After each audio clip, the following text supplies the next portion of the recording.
can't have these long stretches of no intimacy at all. It will cause breakdowns. And before you know it, you're going to be separated from each other. You're not going to be talking as much. You're going to have these little secret projects on the side because instead of you all filling each other up with your intimacy and love and one-on-one, now you're going to fill it up with something else. Sometimes that's being on social media way too much.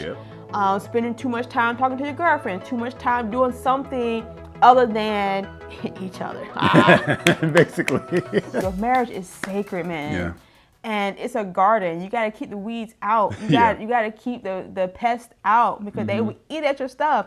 And if you're not looking and keeping guard, that little rodent will be in the corner eating. You trying to figure out why my stuff ain't growing or why it's not yielding the fruit that it should be yielding. But because a little rodent over there that you won't take care of, you won't just get out of your garden because we just think, we feel like the world has made us feel like we're so, mistrusting and women are so this, whatever. Look, God gave women a very good sense of discernment. Oh, yes. Okay?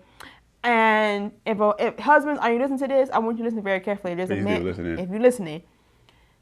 A lot of times men come down on women a lot and say, girl, you just being suspicious. Girl, trust me, whatever. Now, I grant you, some women are very mistrusting, okay? But in a marriage relationship, I don't care. Okay? If I get a sense in that a woman likes my husband in a way that's inappropriate, I will let him know I don't trust her.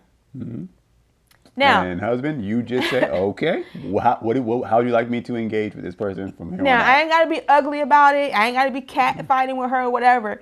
But if I get that check that it ain't setting with me right, my husband listens, and we draw that line, and we let it play out, And if I'm wrong, I'm wrong. But me acquiescing to that,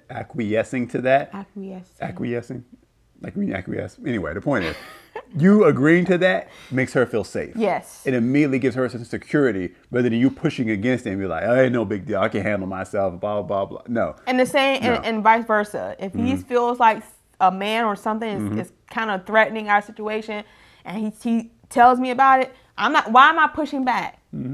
Like, why? Like, why? Because that's going to make him feel like, well, why it's so important to you that this person is in our life or whatever. And don't play this game of like, well, I'm not worried about any man talking to my wife because I'm man enough. She ain't going to turn eyes like that. It's not about any of that. This isn't about how manly you are, how womanly you are, whether you keep your husband attention at that. It's about threats that, see, here's the thing. It's kind of like, it's like a cancer that sits in your body until it's too late. When it's first there, you don't know about it. Everything seems normal, but it's waiting for the opportunity to catch you while you're down. Yeah. And that's what those little relationships do. Those little flirtatious people on the side. What it does is it sits there, it presents itself at a time when your relationship is strong and you're not looking to the left or to the right. But then you have a bad day. Then you have a fight. Then you go through a rough patch in your marriage. That sometimes happens because there are just things going on. Stuff with finances, stuff with kids, things that you break down your intimacy for a season. And when you're protected by boundaries, you have the opportunity to work those things out. But when there are no walls up, when there are no boundaries, not only do y'all have this problem, but now these relationships that you didn't nip in the bud from before now have an opportunity to weasel their way in. And so now you're fighting a battle on two fronts. Yeah. And that's very difficult to do, to look in two directions at the same time. And that's when the breakdowns happen. Infidelity, cheating doesn't happen overnight. It's little seeds that are sown and problems that you don't take care of immediately when they first pop up. And I really believe that boundaries started out early in your relationship, in your marriage. It creates habits that even when you're having those weak moments or you're having those breakdowns, like you just said, it's such a habit to you that it's almost hard to go outside of the habit. It's very difficult. Like I was sharing before, if I'm texting someone as a man, my husband's included in the conversation. There's certain things that I do as a habit that I don't even think about it a lot of times. When those situations approaches me. So, it's good to have those things that's up and running and y'all have a systematic way of handling your relationship so that when you do have those little moments where you're not always being, what's what I'm looking for, intentional. Yeah. it's on autopilot. Yeah, look. Let's make it very clear. All right, so I'm gonna give you two versions of this. Okay, so I'm just from a man's perspective. Okay, I have a bad argument with my wife. You know, she's getting on my nerve, and it's a repeated argument that we're having, and it's been going for a few weeks. Something we're just not agreeing on. Okay, so right now I'm dissatisfied with her. I'm annoyed with her. I'm not getting a lot of sleep because we're staying up late having these arguments. It's just a bad time right now. Okay, so now, if during this bad time I'm dissatisfied with her, if the thought ever crossed my mind to say, I bet you another one wouldn't treat you this bad, even if that thought crosses my mind, because I have a habit that there are no text messages in my phone of threads of me talking to other women, I'm not in other women's DMs, I'm not talking to other women on my job, even if that thought crossed my mind, there's a lot of layers that I have to go through to even get to cheating. I'd first have to find someone to start texting. I then have to start following some half-naked woman on Instagram that I wasn't following before to try to get in her DMs. I have to spark up a conversation with someone on my job that I hadn't had in the weeks prior. I would have to go through so many steps just to get to cheating. So my boundaries of not texting these other women, not following half-naked women on Instagram, all these different things, all these boundaries and walls in place make it very difficult for even when I have a bad thought to even pursue it.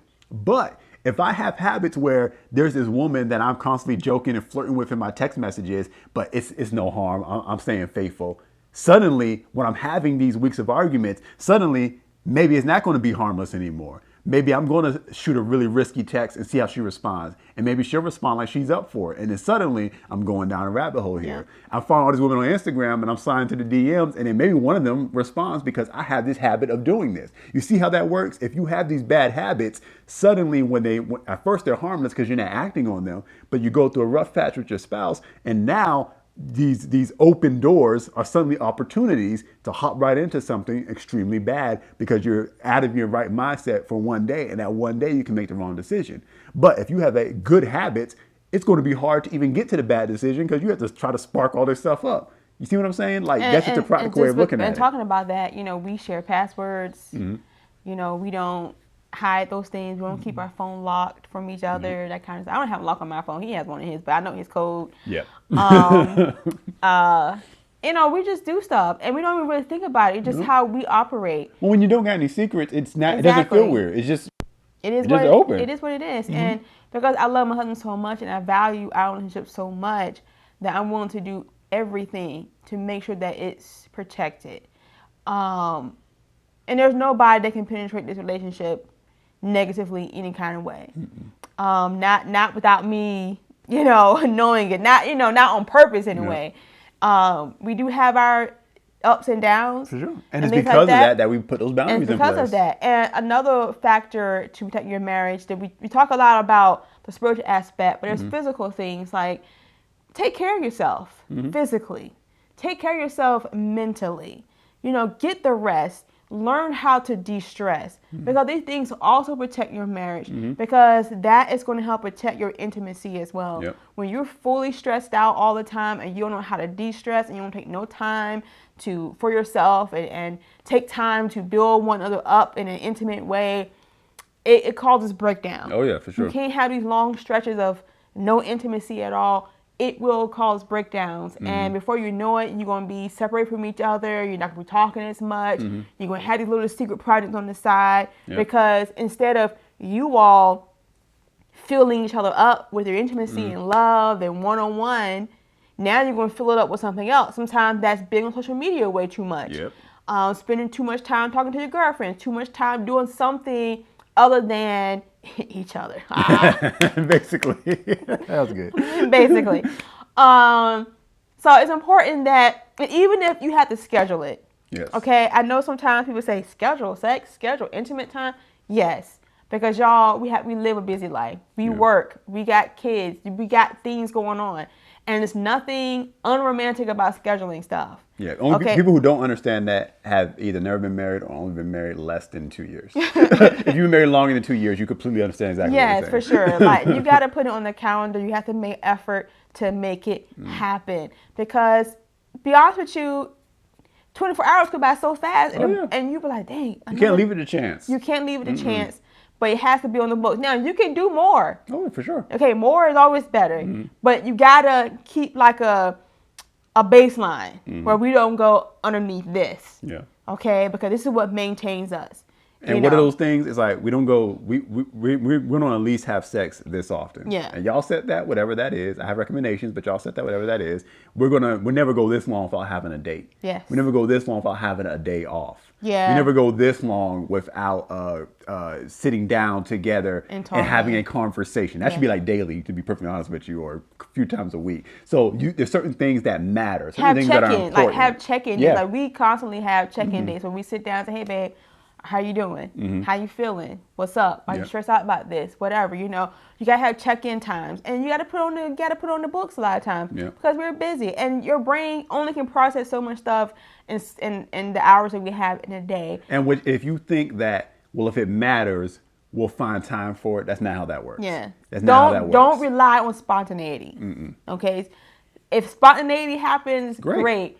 But let that happen on top of the baseline schedule. Exactly, but spontaneity is not, it's spontaneous. You never know when it's going to come up. Exactly. So don't depend on that to keep your marriage stable. Yep, exactly. It's critically important. If you feel like planning things takes the fun out of it, one thing I found is that what that usually is, it's a reflection of someone with a very disordered life and someone who just lacks the discipline. And discipline is going to be very important if you're going to make it through marriage, if you're going to make it through parenting. You've got to learn to have discipline. You can't just fly by the seat of your pants and let the days happen to you. Yeah. You've got to happen to the day. Otherwise, you're going to end up 10, 20 years down the road just unhappy, not just with marriage, but with everything in your life, your job, your kids, everything. So you've got to learn to discipline yourself and take control of your life, take control of your days.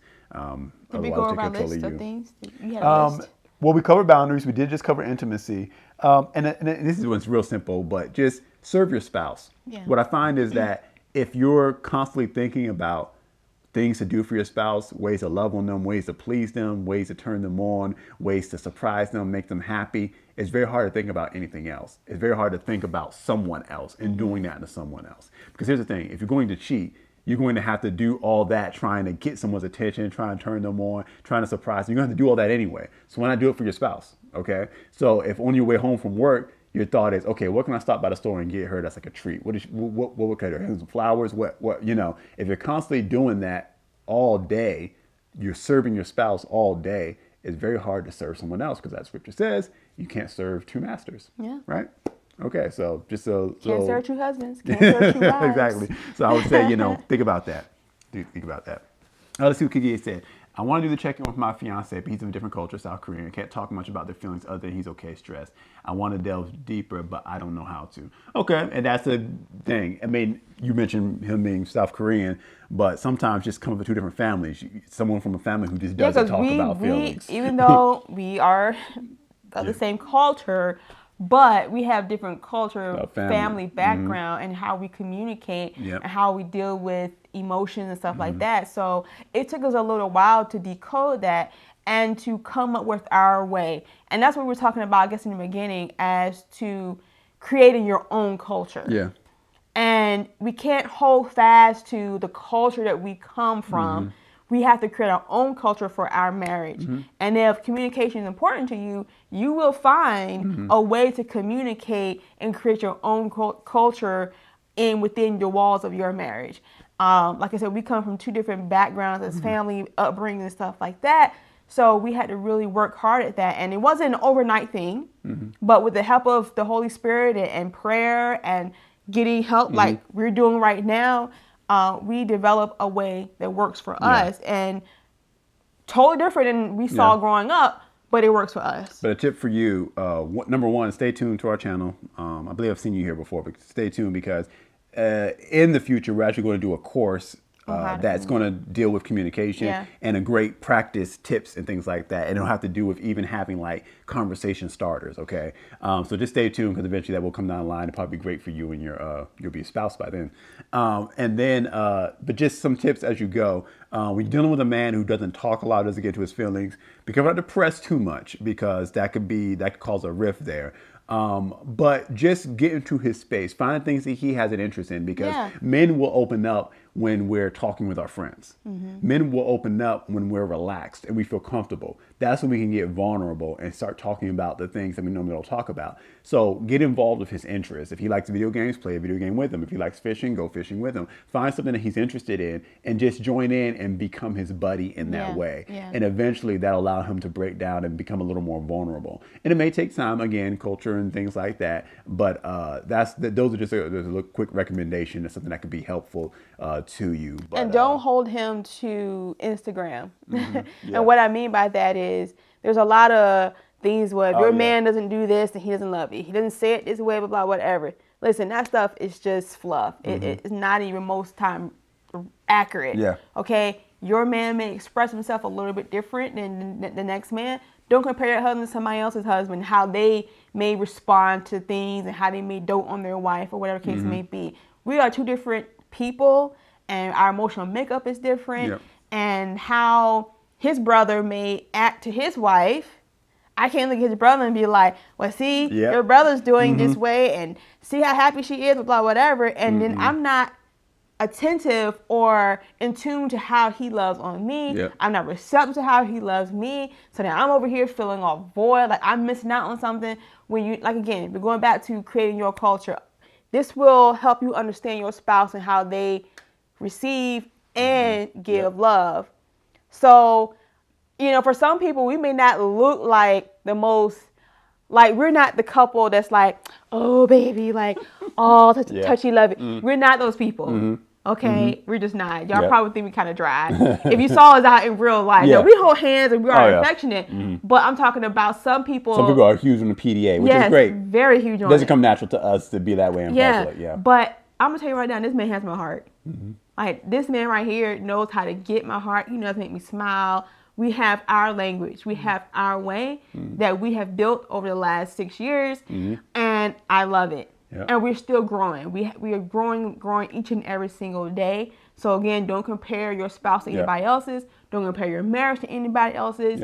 You focus on your marriage. You create your own culture. And like Jalen was saying, learn your spouse. What does he like? Or what does she like? You know what I mean? Like, really involve yourself in those things. Like, I was a little bit into anime before I married him because my brother was, but when I got married to my husband, I really got into it because he loved it, and now I love anime, and now we talk anime, and at first it was like, oh my, I remember I used to come over to your parents' house and your brother, you were watching anime, and I'd be just sitting in the corner waiting for it to be over, so we could hang out, but now that we're married, I find myself watching, I would binge watch all the anime, and I had my point of view. So now it's our fun thing. It's what we do, and I love it. You know, I don't understand it all like he does, but I immerse myself in his life and what he likes, and he done the same thing. So now we talk about each other's jobs or our careers or whatever, and, you know, it's fun for us. We created our culture, and I love it. So, again, if there's a takeaway from this, focus on your marriage. One thing I want to say, though, is the best way to make a bulletproof marriage is to create a culture, to create something that no one else can get involved in, because it's just, it's so unique to y'all inside jokes, y'all inside way of talking. It may seem goofy to other people, but no one can penetrate it because they don't even understand it. They don't even understand y'all. So